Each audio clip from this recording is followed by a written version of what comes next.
संसार को छोड़कर तब कल्याण को प्राप्त किया। इसी मंगलमय भावना के साथ हम भी भगवान से प्रार्थना करते हैं कि हम भी ऐसे उत्तम तप को प्राप्त करें। इसी मंगलमय भावना के साथ अर्घ्य समर्पित करते हैं। ओम ह्रीं माघ शुक्ल दशमी दिने दीक्षा कल्याण को प्राप्तव्यो श्री अजन्ना जिनेन्द्र नमान फल प्राप्ताय अर्घं निर्वामति स्वाहा।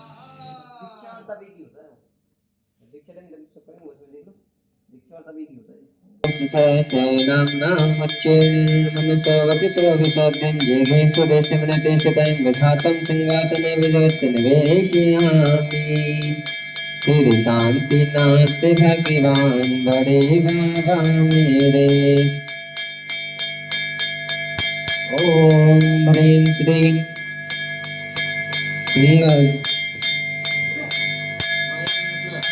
ओम ह्रीं श्री सिंहासने पीठे जिन स्थापनं करोमि। सही है।